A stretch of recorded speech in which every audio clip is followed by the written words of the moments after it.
Hi, my name's Nev, and the purpose of this video is to really hone our screenshotting techniques. What we want to do is create a document here which is a step-by-step instructional guide on how to create a macro. So what I'll do, Alt-Tab, is capture my screenshots in OneNote, and then I'll transfer them later on into Word. There are a couple of ways to capture the screenshots.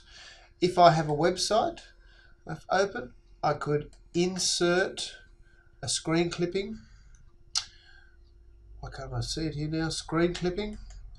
And not if I'm using Windows Explorer, not only will it put in the screen clipping, but it'll put in the web reference of where it's coming from. Very, very handy tool.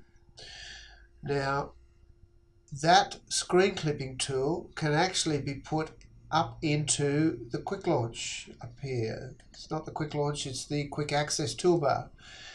To do that, go to more commands. Here it is here. So you look in this for screen clipping. If you can't find it, you have to look for all commands, find screen clipping, and then add it and say OK. So once it's up here, it's very easy for me, particularly if I'm using a whiteboard or so on and teaching, to grab a screen clipping and get the reference. Now also with OneNote, you can use the keyboard commands of Windows+S. That's if you're using Windows 7 operating system. If you're on Windows 10, it's Windows+Shift+S, and you can take an image of something. The first time you do it, it'll bring up a dialog and say, where do you want to put this? I always put it on my clipboard so that now I can paste it over here. And then the third way is using Alt+Print Screen, which I'll show you in a minute. So off we go. We don't really need those couple of clips, but I'll leave them there. So I want to create a macro here, which is going to add in dates.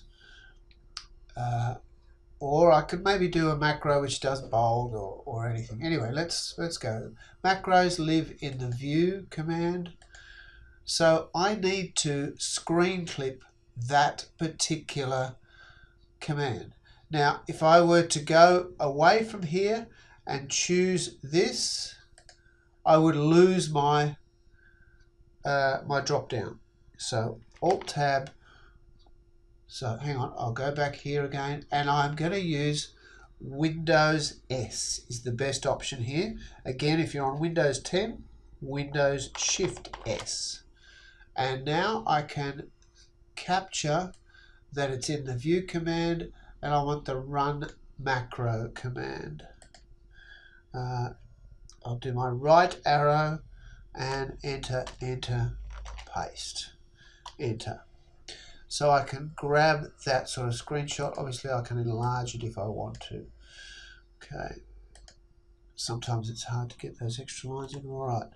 Now, once I'm in that macro and it's recording, so record macro, I'm going to just leave it as macro 1. I can't have any spaces in this name. That'll do it for the moment. I want to just save it for this template, and I want to create it for a button. So I'll go OK, and here I've got a dialog box.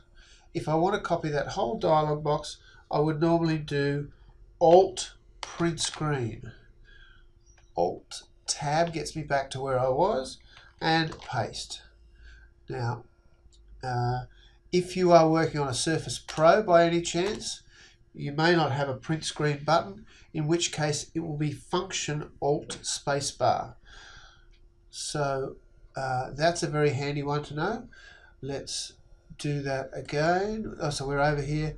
Yeah, in this case, I need to just do it for this document. I need to highlight that and add that.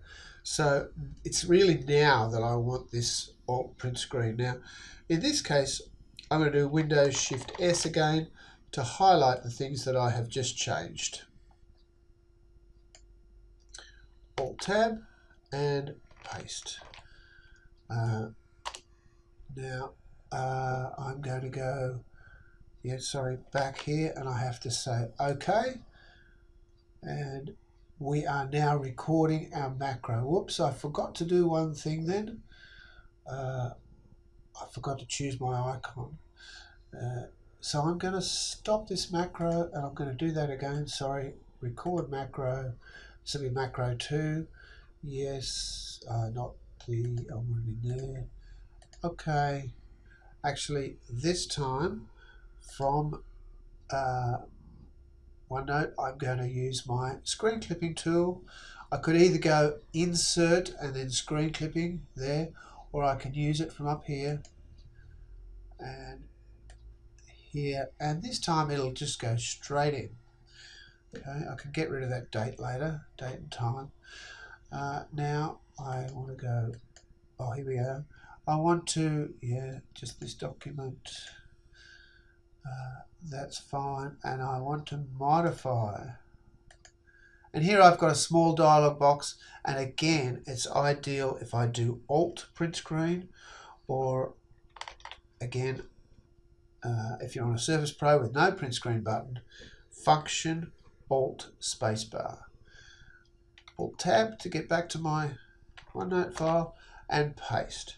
So with those 3 skills, you can grab all of the screenshots necessary to go through and create your help document. Once they're here, you can simply copy them all.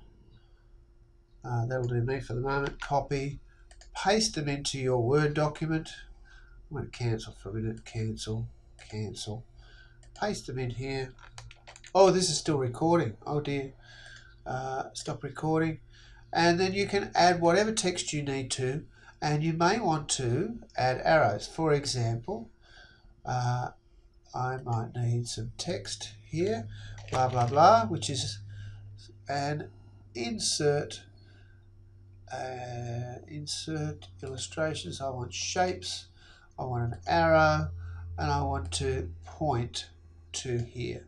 I may even want another screenshot with a drop down here of what to choose. You can change the thickness of that arrow and so on. So those are the tools you would need to create a help document. And remind yourself, if you've got a process that you just do once a year, it doesn't take long to create a little help document, and then next year it's easy as pie. Thanks for listening.